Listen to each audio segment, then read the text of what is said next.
హెచ్ఆర్పిడబ్ల్యూఏఓ TV channel ప్రేక్షకులకు human rights PWA సంస్థ తరపున హృదయపూర్వక నమస్కారాలు తెలియపరుస్తూ ఈరోజు మనము ప్రస్తావించుకునే అంశం ఏంటంటే ప్రభుత్వ అధికారులు ప్రజలకు హక్కుల పట్ల అవగాహన కలిగించడానికి కొన్ని చట్టబద్ధంగా కొన్ని ఏర్పాట్లు చేసి ప్రభుత్వాలు ప్రజలకు వారి వారి హక్కుల పట్ల అవగాహన కలిగించాలని చెప్పేసి ప్రతి నెల ఒకరోజు అంటే ప్రతి నెలలో ఒకరోజు తప్పకుండా ఈ హక్కుల పట్ల అవగాహనను కలిగించే ఒక ప్రోగ్రామ్ని అరేంజ్ చేయవలసిన బాధ్యత ప్రభుత్వానికి ఉంటుంది, ప్రభుత్వ అధికారులకు ఉంటుంది. అయితే ఇంకా విషయానికి వస్తే మనము సివిల్ రైట్స్ డే అంటాము.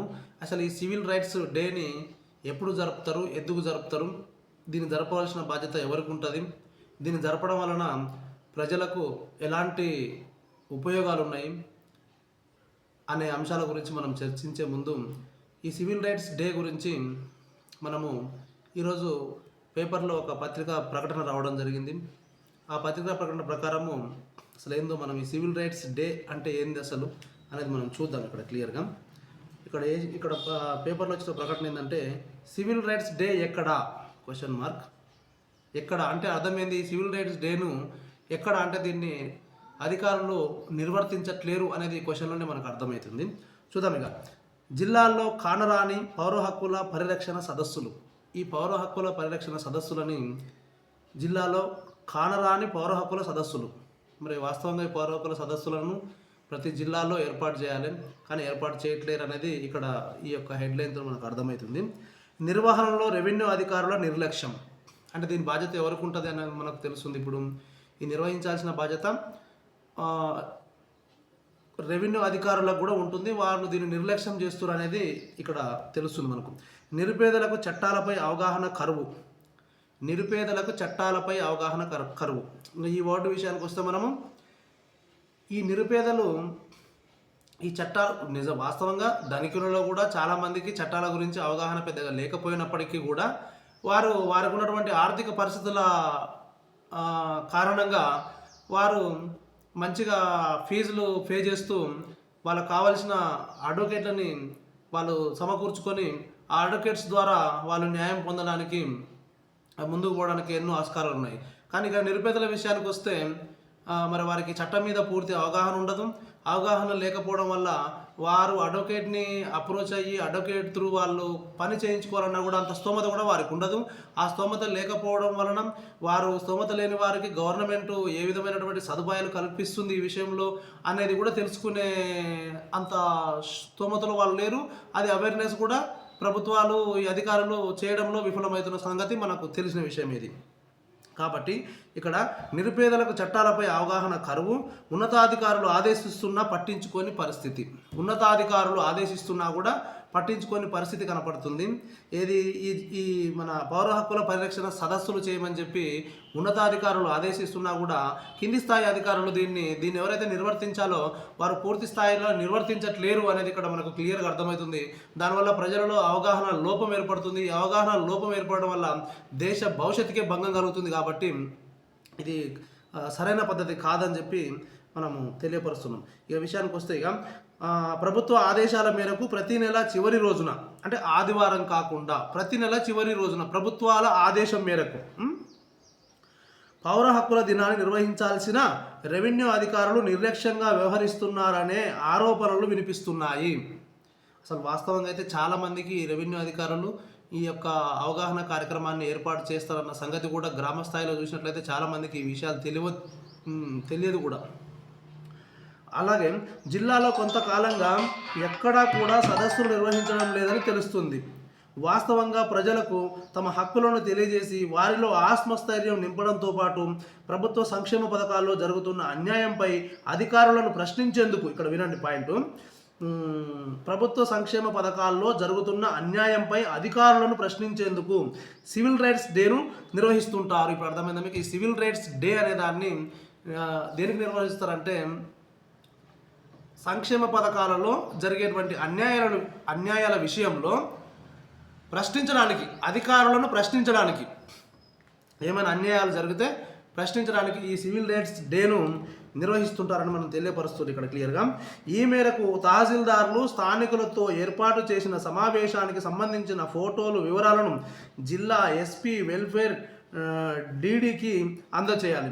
జిల్లాలో 6 నెలలుగా సదస్సులు నిర్వహించకపోవడంతో నిమ్నజాతి వర్గాల ప్రజలు వివిధ పథకాలకు దూరం అవుతున్న పరిస్థితి కనిపిస్తుంది. అంటే ఈ పథకాలు ఏ విధంగా సమకూర్చుకోవాలి, ఈ పథకాలు రావాలంటే మనం ఏ విధంగా గవర్నమెంట్ని అప్రోచ్ కావాలనేటువంటి పద్ధతి విధానం కూడా తెలియని ప్రజలు ఎంతోమంది ఉన్నారు. వారికి తెలియపరచాల్సిన బాధ్యత ఈ రెవెన్యూ అధికారుల మీద ఉంటుంది. కానీ దీన్ని నిర్వర్తించడంలో అధికారులు చాలా జాప్యం చేస్తున్నారు అనేది ఇక్కడ క్లియర్గా మనకు అర్థమవుతుంది. అయితే దీనివల్ల ఏం జరుగుతుంది, నిమ్నజాతి వర్గాల ప్రజలు వివిధ పథకాలకు దూరమవుతున్న పరిస్థితి కనిపిస్తుంది. వాస్తవంగా అర్హులైన వారు ఈరోజు ఎంతోమంది పథకాలు నోచుకొని వాళ్ళు మన రాష్ట్రంలో, మన దేశంలో కొన్ని వందలు, వేలు, లక్షల మంది ఉన్నారని కూడా మనం చెప్పొచ్చు ఇప్పుడు కనిపిస్తుంది. ఇక విషయానికి వస్తే మనం పౌర హక్కుల దినం నిర్వహణను పకడ్బందీగా నిర్వహించేందుకు కలెక్టర్ ప్రత్యేక చొరవ చూపించాలని ఆ సంఘం నాయకులు కోరుతున్నారు. ఇక పోతే ఆ సంఘం నాయకులు కోరుతున్నారు. రాజ్యాంగం కల్పించిన హక్కులను ప్రతి పౌరుడికి తెలియజేయాల్సిన బాధ్యత అధికారులపై ఉందని, దీనిని గమనించి సదస్సులు ఏర్పాటు చేయాలని, నిరుపేదల సమస్యలు పరిష్కరించాలని వారు డిమాండ్ చేస్తున్నారు. ఒక సంఘం వారు డిమాండ్ చేస్తున్నారు. ఇక ఈ యొక్క సదస్సులు నిర్వర్తించకపోవడం వలన ప్రజలలో అవగాహన లోపం ఏ విధంగా ఉందనేది ఒక చిన్న ఎగ్జాంపుల్ తీసుకుంటే ఇక్కడ చూద్దాం. దాన్ని కూడా మనము చట్టాలపై అవగాహన కరువు అవడంతో దళిత గిరిజనులపై దాడులు, దూషణలు రోజు రోజుకు పెరిగిపోతున్నాయి. ఇందుకు 2024లో రాష్ట్ర రాజధాని హైదరాబాద్ జిల్లాలో 183 SC/ST అట్రాసిటీ కేసులు నమోదు కావడం ఉదాహరణగా చెప్పుకోవచ్చు. చూడండి, 2024లో రాష్ట్ర రాజధాని హైదరాబాద్ జిల్లాలో 183 SC/ST అట్రాసిటీ కేసులు నమోదు కావడం ఉదాహరణగా చెప్పొచ్చు. ఆయా వర్గాల ప్రజలను అకారణంగా దూషిస్తే ఎలాంటి చర్యలు ఎదుర్కోవాల్సి వస్తుందో తెలియకపోవడమే ఇందుకు నిదర్శనం. వాస్తవంగా ఈ ఒక్క విషయంలోనే కాదు, ఏ విషయంలోనైనా 190% కొన్ని చట్టం పట్ల సరైన అవగాహన లేకపోవడం వలనే కొన్ని రకాల కేసులు, కొన్ని రకాల ఇబ్బందులు, కొన్ని రకాల సమస్యలు ఏర్పడటం ఈ విధంగా జరుగుతుంది. టోటల్గా చెప్పాలంటే అసలు ఈ దేశ భవిష్యత్తుకు మూల కారణము అవేర్నెస్, అవగాహన ఉండాలి. ప్రజల్లో ఖచ్చితంగా సరైన అవగాహన ఉన్నట్లయితే దేశ భవిష్యత్తు కూడా ముందుకు వెళ్ళడానికి చాలా సోర్సెస్ ఉంటుంది. ఇప్పుడు ఉదాహరణకు మనం గమనించినట్లయితే అభివృద్ధి చెందిన ఇతర దేశాలను చూసినట్లయితే మనము అక్కడ ఇన్కమ్ ట్యాక్స్ పే చేసేవారు 90% అబవ్ ఉంటారు. మన ఇండియాలో చూస్తే 20-30% వరకే ఉంటుంది. అంటే ఇక్కడ ఈ ఇన్కమ్ ట్యాక్స్ అనేది ప్రజలు వారి యొక్క స్తోమతను బట్టి వారికి తెలిసినా కూడా దాన్ని కట్టకుండా ఏ విధంగా మనము ఉండాలనే ప్రయత్నాలు చేస్తున్నారు తప్ప ప్రజలు కూడా దానిని కట్టి ప్రభుత్వానికి సహకరించాలి. అంటే ప్రభుత్వం అంటే ఇక్కడ మనమే మన దేశం అభివృద్ధి చెందకుండా మన దేశం అభివృద్ధి చెందకుండా మనమే అడ్డుకట్ట వేసుకుంటున్నాం అనే సంగతి కూడా ప్రజలకు తెలియట్లేదు. ఆ విషయాలను ప్రజలకు తెలియపరిచి పూర్తిగా స్వచ్ఛందంగా ఎవరైనా సరే ఇన్కమ్ ట్యాక్స్ కట్టడానికి ఎలిజిబిలిటీ ఉన్నవారు ఎవరైనా సరే వాళ్ళు స్వచ్ఛందంగా సొంతంగా నా ఇన్కమ్ ఇంత, ఇప్పుడు నేను ఇన్కమ్ ట్యాక్స్ కట్టడానికి నేను ఎలిజిబిలిటీ ఉన్నా, నేను ఇన్కమ్ ట్యాక్స్ కట్టాలి అనే తపనతో ముందుకెళ్ళినట్లయితే ఇక్కడ దేశ భవిష్యత్తు చాలా ముందుకు వస్తుంది. దేశం కూడా చాలా అభివృద్ధి చెందుతుందని చెప్పొచ్చు. ఇకపోతే అకారణంగా దూషిస్తే ఎలాంటి చర్యలు ఎదుర్కోవాల్సి వస్తుందో తెలియకపోవడమే ఇది నిదర్శనం. ఇది ఇలా ఉండగా సివిల్ రైట్స్ డేను తప్పనిసరిగా నిర్వహించాలని ఓవైపు ఉన్నతాధికారులు ఆదేశిస్తున్నప్పటికీ తహసీల్దార్లు పట్టించుకోవడం లేదని తెలుస్తుంది. కాగా సమావేశాలు నిర్వహించిన తర్వాత వాటికి సంబంధించిన ఫోటోలు, చర్చించిన అంశాలను ఇవ్వాలని కోరుతున్నాం.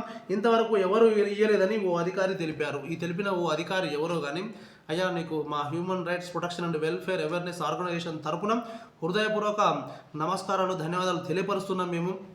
మీరు ఇంత నీతి నిజాయితీగా ఈ విషయాన్ని తెలియపరిచి మీరు పత్రికా ప్రకటన కూడా చేయించడం జరిగింది. ఇక్కడ మీ పేరు ప్రస్తావించకపోయినప్పటికీ మరి ఈ విషయాన్ని ఏ అధికారి అయితే తెలియపరిచిరో వారికి ఆరోగ్యాలు, ఐశ్వర్యాలు మెండుగా ఉండాలని చెప్పి వారి తరపున భగవంతుని, అలాగే తెలంగాణ దేశ ప్రజల తరపున కూడా భగవంతుని ప్రార్థిస్తున్నాం. ఇలాంటి అధికారులు దేశానికి చాలా ఉపయోగపడతారు. ఇతనికి మనము మరొకసారి ధన్యవాదాలు తెలియపరుద్దాం. ఇప్పుడు మనం తెలియపరిచేది ఏంటంటే వాస్తవంగా మన రాజ్యాంగము చాలా అద్భుతంగా ఉంది. మన రాజ్యాంగాన్ని తూచా తప్పకుండా పాటించినట్లయితే దేశ భవిష్యత్ అనేది అతి తొందరగా బాగా అభివృద్ధి చెందిన దేశాలలో అభివృద్ధి చెందుతున్న దేశం నుంచి అభివృద్ధి చెందిన దేశంగా మన దేశాన్ని మనం చూడగలుగుతాం. కాబట్టి దేశ ప్రజలంతా సహకరించాలి. అలాగే ప్రభుత్వాలు కూడా, కేంద్ర రాష్ట్ర ప్రభుత్వాలు కూడా ఈ చట్టాల పట్ల అవగాహన చేయడానికి మన రాజ్యాంగంలో మన మన మన ప్రభుత్వం ఏవైతే నిబంధనలను ఏర్పాటు చేసుకుందో ఆ నిబంధనల ప్రకారము ప్రతి ఒక్కరు కూడా ఈ రాజ్యాంగం పట్ల అవగాహనను కలిగించడంలో ఈ విధంగా వెనకంజ వేయకుండా ముందు ఉండాలని చెప్పి మేము human rights protection and welfare awareness organisation తరపున ప్రతి ఒక్క అధికారిని మేము పేరు పేరున కోరుకుంటున్నాం. ఇక నుంచైనా మీ మనసులో దృఢమైన ఆలోచన తీసుకొని ప్రజలకు అవేర్నెస్ ఇవ్వడంలో ముందుండాలని చెప్పి మేము మా సంస్థ తరపున కోరుకుంటున్నాం. థ్యాంక్ యూ, ధన్యవాదాలు.